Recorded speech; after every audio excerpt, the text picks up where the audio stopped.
मतलब जो व्यक्ति को सीखने की लर्निंग की प्रोसीजर में है उनके साथ ज्यादा समय गुजारिए, उन लोगों के साथ नहीं जिन्होंने सीख लिया है। जब आप अपने घर परिवार अपने मोहल्ले से निकलते हैं तो वहां पर भी ऐसे बहुत सारे लोग होंगे जो आपके बोलेंगे इंग्लिश सीख के तेरा होगा क्या हो जाएगा इंग्लिश सीख के, कुछ नहीं भाई, फर्क पड़ता। वो लोग इसलिए है क्योंकि वो अपने आप को अंतर्यामी मानने लगते हैं।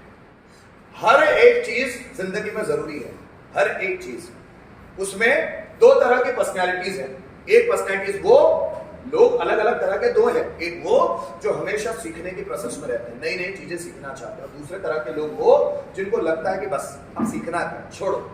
जब भी आपको इस तरह के लोग मिलेंगे तो ये मिलेंगे बोरिंग, इनको इनसे मिलने में आपको किसी तरह का कोई मजा नहीं आएगा क्योंकि उन्होंने सीखना छोड़ दिया है। मैं आपको अपने लेक्चर्स में बार बार कहता हूं कि सिर्फ नौकरी पाने के लिए नहीं सीखना है, नौकरी मिल जाए उसके बाद तो ज्यादा सीखना है, क्योंकि आपको अपने फील्ड में एक्सपर्ट अगर बहुत बनना है तो बार बार अपडेशन की जरूरत पड़ेगी।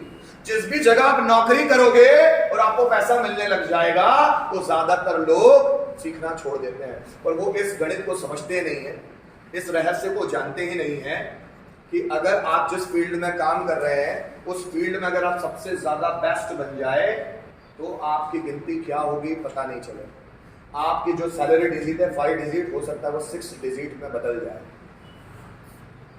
7 डिजिट में बदल जाए, 8 डिजिट में बदल जाए। मतलब सैलरी का आंकड़ा बढ़ते चले जाए।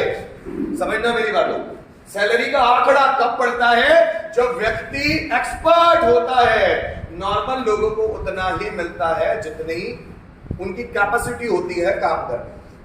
अगर आप अपनी फील्ड में बहुत ज्यादा पाना चाहते हो तो आपको सीखना कभी नहीं छोड़ना चाहिए, कभी नहीं।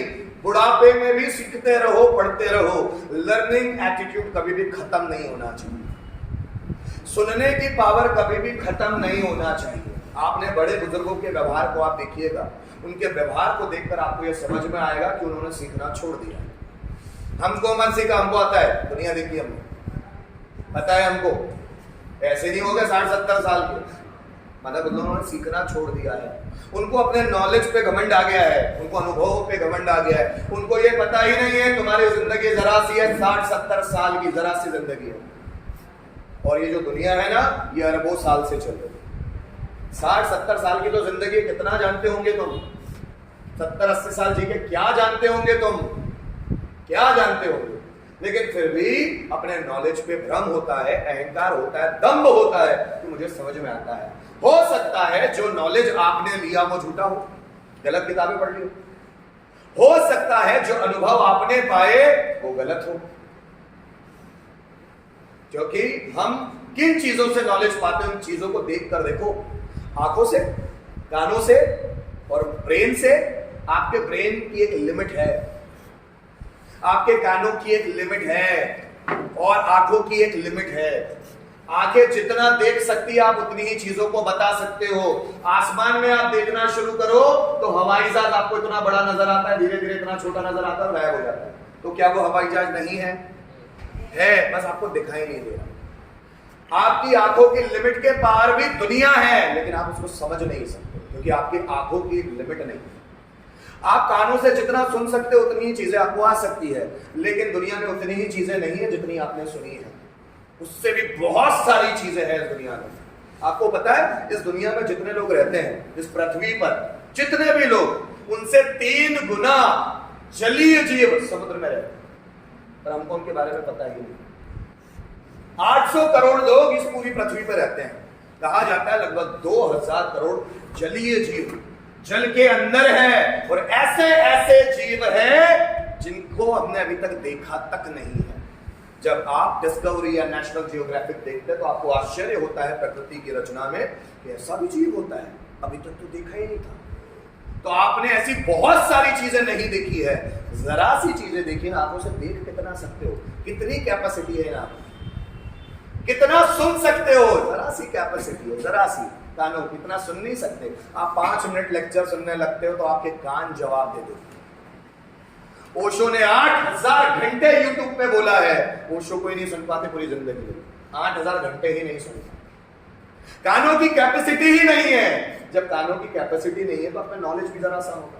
आंखों की कैपेसिटी नहीं है तो नॉलेज भी जरा सा होगा, जरा सी चीज। अभी आपने उन चीजों को देखा ही नहीं। अगर आप उससे कोई पूछ ले कि ऐसा जियो भी होता है, आप बोलेंगे नहीं ऐसा तो होता ही नहीं, लेकिन वो है, आपने नहीं देखा इसका मतलब ये नहीं कि वो संसार में नहीं है। आपको भी ऐसे बहुत सारे अनुभव नहीं मिले इस दुनिया में, आपके अनुभव के क्षेत्र में ही नहीं है, इसका मतलब वो नहीं है कि वो अनुभव है ही नहीं।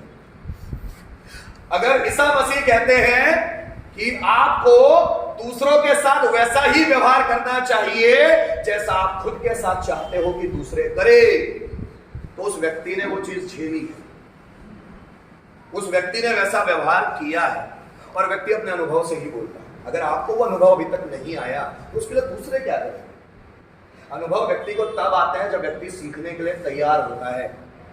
अब ज्यादातर हमारे आसपास यू कैन विन में पहला ही जो अध्याय है एटीट्यूड, उसमें एक लाइन है कि कभी ये मत अपने अंदर ले आना, आई नो एवरीथिंग, कि मैं सब कुछ जानूंगा, कि मुझे पता चल गया है।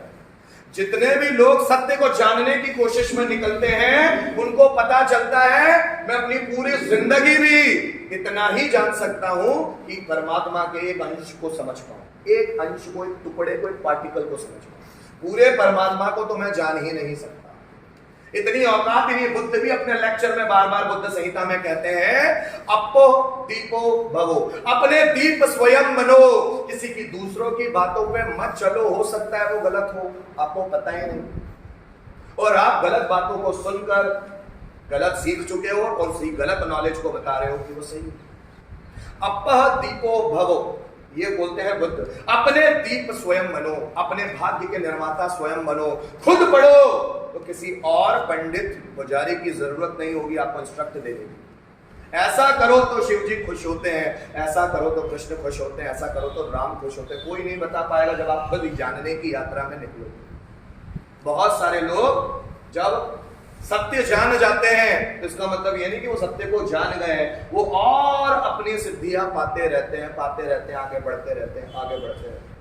हनुमान जी के पास सब कुछ है, इसके बावजूद भी वो सिद्धि में होते हैं, उसके बावजूद भी वो ध्यान में होते हैं। क्यों?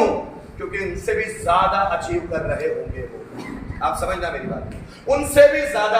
अभी हम जरा सा पढ़ लेते हैं और हमारे अंदर ईगो आ जाता है, बस आता तो है, एक थॉट को 10-10 बार पढ़ लेते बाद आता तो है आई नो एवरीथिंग। एक थॉट एक बार पढ़ोगे तो कुछ चीजें समझ में आती है, उसी थॉट को दूसरी बार पढ़ोगे तो कुछ और चीजें नई निकल के आती है, उसी थॉट को तीसरी बार पढ़ते हो तो कुछ और चीजें समझ के आती है। लेकिन हम कैसे हैं, हमने किसी चीज को एक बार पढ़ लिया तो उस चीज को दूसरा पढ़ना नहीं चाहते। यू कैन विन को एक बार पढ़ के देखो तो कुछ और चीज नजर आएगी, दूसरी बार पढ़ोगे तो वो चीजें समझ में आएगी जो पहली बार में समझ नहीं आई थी, तीसरी बार में वो चीजें समझ में आएगी जो 2 बार में समझ में नहीं आएगी। आपको क्या लगता है आपकी बुद्धि इतनी स्मार्ट है, आप इतने ज्यादा तेज हो कि आप एक बार पढ़ोगे और चीजें समझ में आ जाएगी आपको?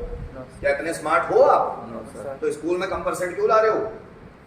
इतना अच्छा परफॉर्म क्यों नहीं कर पा रहे हो? क्योंकि आपकी बुद्धि उस लायक नहीं है, ये समझ लेना। तो जो सत्य की राह को खोज रहे हैं उनके साथ चलिए, जो लर्निंग प्रोसेस में उनके साथ चलिए, जो महान बन चुके हैं, जो अपने आप को महान समझने लग गए हैं, उनका साथ छोड़िए, क्योंकि आपको सीखने नहीं मिलेगा। अगर मैं बोलता हूं बूढ़े माँ बाप को सुनिए, लेकिन उनकी सोच पर ज्यादा मत चलिए, क्योंकि उनकी सोच भी, ज्यादातर माँ बाप पढ़ते लिखते नहीं है, ज्यादातर माँ बाप जिंदगी के अनुभव सही तरीके से पाते नहीं है, उनकी बातों को सुनकर भी आपको कुछ नहीं, सुन लो बस, खुश रख लो उनको, बाकी अपने अनुभव से दुनिया जिए। ज्यादा से ज्यादा पढ़ो, ज्यादा से ज्यादा सीखो। ऐसा व्यक्ति जो पहले से बोल चुका है कि मुझे आता है, वो सीख नहीं सकता, और जिसको लगता है कि अभी और सीखना है तो वो वही रिपीट बातें भी बार बार सुनता है। जब मैं रामायण और महाभारत का अध्ययन कर रहा था तो मैंने एक बार रामायण नहीं पढ़ी, रामायण मैंने 10 बार पढ़ी होगी, अलग अलग राइटर की, और YouTube पे कितने ही घंटों सुना होगा अलग अलग एक्सपर्ट्स को रामायण की। तो रामायण और महाभारत मेरे दिमाग में फिक्स हुए, और आज भी उनके बारे में मैं चर्चा सुनता रहता हूँ। जब भी राम के बारे में कोई नई बात करेगा, लक्ष्मण के बारे में, शूर्पणखा के बारे में, रावण के बारे में, कृष्ण के बारे में, तो नई चर्चा आज भी सुनता हूँ, ताकि मेरे कॉन्सेप्ट क्लियर होते रहे। ऐसा नहीं कि मैंने एक बार रामायण पढ़ ली तो बस आगे मुझे हो गया, नहीं। और दुनिया में हर चीज के लिए ऐसा ही होगा, ये समझ लेना। अगर आपको ऐसा लगता है कि बस बहुत हो गया तो आपका इंटरेस्ट खत्म। बात समझ में आ रही है? ज्यादा सीखना चाहते हो तो हमेशा उन लोगों के साथ रहो जो खुद लर्निंग प्रोसेस में हो, जो खुद बहुत ज्यादा सीखते हो, उनके साथ रहोगे तो आपकी भी लर्निंग एटीट्यूड बढ़ती चली जाएगी। ठीक, आगे।